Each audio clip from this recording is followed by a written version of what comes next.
Life and its origins is a debate which has spanned thousands of years in philosophical, theological, and scientific communities. However, the creation of new life from inanimate chemicals is the real mystery, as life created from other life is already proved with many examples. Today, we want to answer the question of, can new life be created? In 350 BC, Greek philosopher Aristotle hypothesized that the origin of life was generated spontaneously from the presence of pneuma in non-living objects, which would act as a life energy and cause the matter to spontaneously become alive. He came to this conclusion from seeing fish spontaneously appear in a river, mice appear when a roof moulds, and frogs appear on a riverbank. This theory was likely hypothesized from a lack of knowledge, so it's really the best they could do. However, in the 17th century, this was disproven by Italian physician Francesco Redi in 1688 through sealing and leaving red meat over a span of days. After this time, the unsealed containers contained maggots and flies, whereas the sealed containers did not, contrasting Aristotle's theory. This was disproven a second time by John Needham in 1745 through boiling and sealing broth containing plant material. Yet again, the same results were gained. However, Aristotle's theory, whilst arguably complete rubbish, did have a point, that life must have originated from the abiotic. By looking at the time needed for the formation of certain lead isotopes, it can be deduced that our planet is 4.5 billion years old, approximately. However, life's origins cannot be exactly determined. We have evidence of bacteria-like organisms which existed around 3.5 billion years ago. For example, 3.7 billion-year-old biogenic substances found in metasedimentary rocks in the form of graphite, likely biological in origin, demonstrating evidence for early life on Earth. However, life may have already been present when solid crust was formed 4 billion years ago, as the oldest form of biological life is believed to be formed 4.1 billion years ago, found in rocks in Australia. These early organisms would have been much simpler than the organisms living today due to a lack of evolution and specialization, as these organisms were very localized and the molten conditions of Earth made growth challenging. Today, all living organisms hold and pass on hereditary information in the form of DNA and RNA.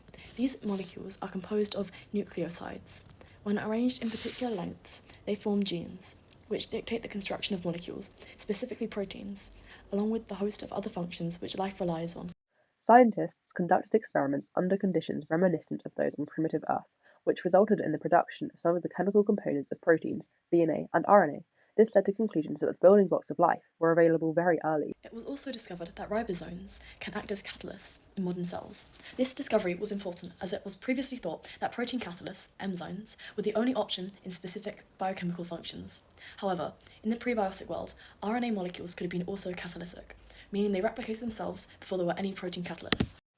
This may have formed due to the presence of nitrogen and phosphorus in a liquid solution, which are key ingredients in RNA formation.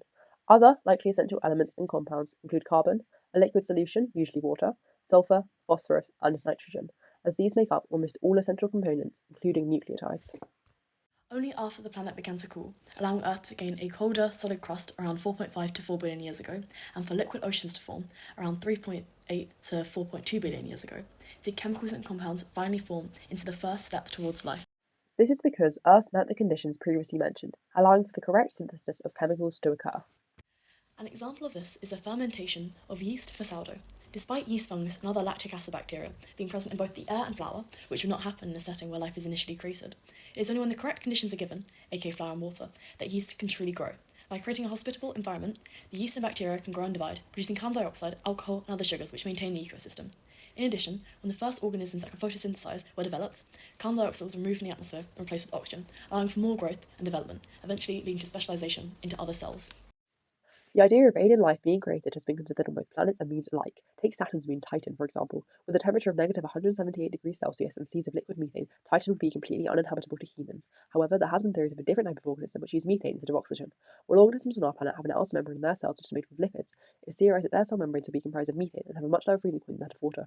This hypothetical membrane has been called an azotosome, or nitrogen body, as it is believed to contain nitrogen, carbon, and hydrogen molecules, all of which are found in Titan's cold seas. To test their hypotheses, scientists looked for potential compounds which could reassemble into membrane-like structures. In doing so, they found acrylonitrile, a liquid found in Titan's atmosphere which demonstrated stability when used as a membrane, alongside acting as a barrier to decomposition. Therefore, the conditions of life are possible within Titan, and we believe it is only a matter of time before simple alien life forms can evolve there, just as life originally evolved on our planet. In conclusion, we believe that new life can be created, if not just from already existing life, but from abiotic factors as well, given the correct conditions and likely essential elements present, for example phosphorus, carbon, and hydrogen, although others could be used as substitutes if present in high quantities, for example methane instead of lipids. The possibilities are endless. There are many reasons to believe that new life can be created.